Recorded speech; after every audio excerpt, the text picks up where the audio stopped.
বাংলাদেশে গণ অভ্যুত্থানের পর অধ্যাপক মোহাম্মদ ইউনূসের নেতৃত্বে গঠিত অন্তর্বর্তীকালীন সরকারের ১ বছরের মূল্যায়নের প্রশংসার তুলনায় সমালোচনার দিকগুলোই বেশি সামনে এসেছে।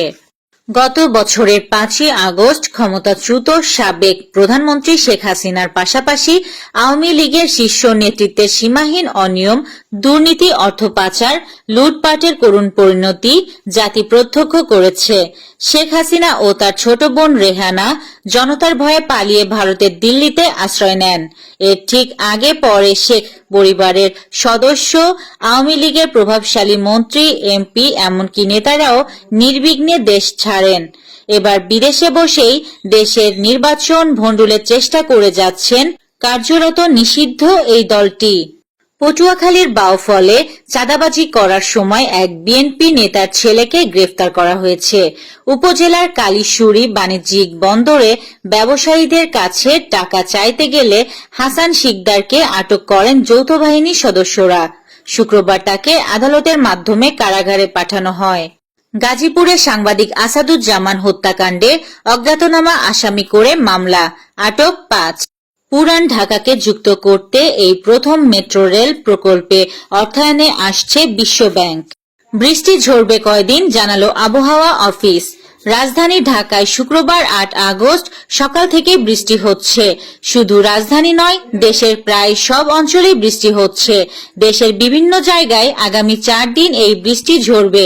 কোথাও কোথাও মাঝারি ধরনের ভারী থেকে ভারী বর্ষণ হতে পারে বলে জানিয়েছে আবহাওয়া অধিদপ্তর।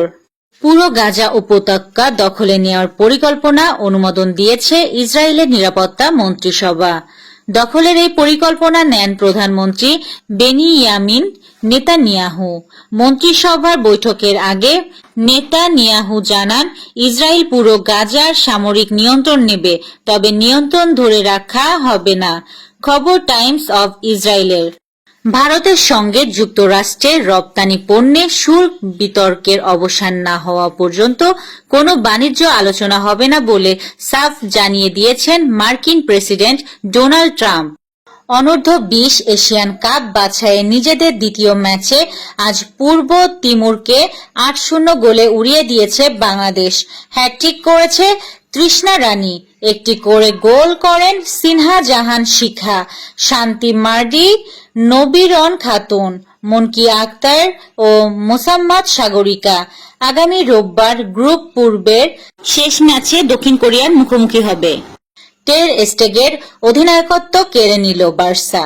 তাহলে নতুন অধিনায়ক কে? এই ছিল আজকের শীর্ষ সংবাদ। ছিলাম আমি ইয়াসমিন আক্তার, সুরমা টিভি 24।